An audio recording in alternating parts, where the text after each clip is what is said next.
আচ্ছা বাবা, তুই যদি কাজগুলো করে দিস তাহলে তো ভালোই হয়। চাচা, একটা কথা ছিল, অভয় দিলে বলতাম। বল বল, কি বলবি? আমাকে এই কাজের জন্য আপনার গোলা থেকে কিছু নতুন ধানের চাল আর নগদ 1,000 টাকা দিতে হবে।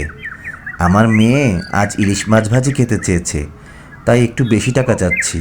আপনি কিছু মনে করবেন না তো করিম চাচা? আরে কি বলিস, এত টাকা কোথায় পাবো?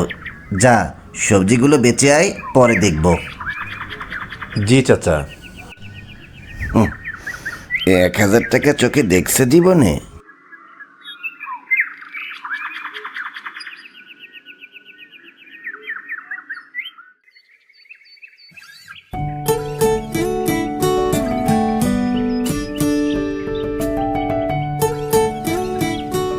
কি রে নাসির, আজ কি সবজি নিয়ে আসলি?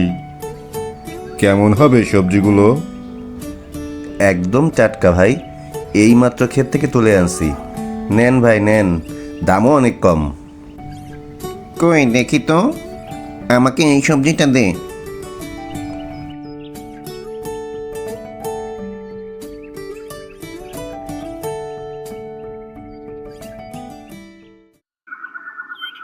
যাক, অল্প সময়ের মধ্যেই সব সবজি বিক্রি হয়ে গেল।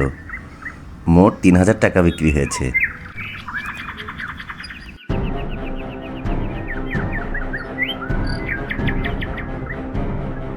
বাবা বাবা কি হয়েছে টিনা? এত হাঁপাচ্ছিস কেন? কি হয়েছে? বাবা বাবা তাড়াতাড়ি বাসায় চলো, রনির হঠাৎ করে অনেক জ্বর। কি বলিস? হঠাৎ জ্বর আসলো কেন? চল চল, তাড়াতাড়ি চল।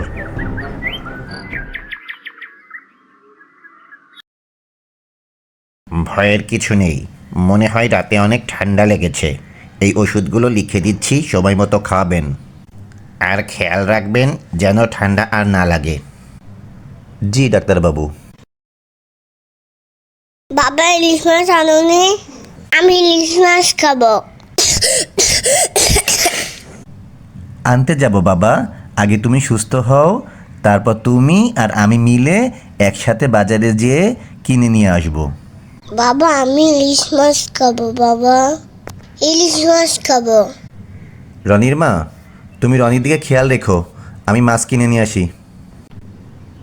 তুমি কোথায় টাকা পেলে? এইমাত্র ওষুধ কিনলে, আবার ইলিশ মাছ কিনতে যাচ্ছ? কোনো চিন্তা করো না, আমি দেখছি।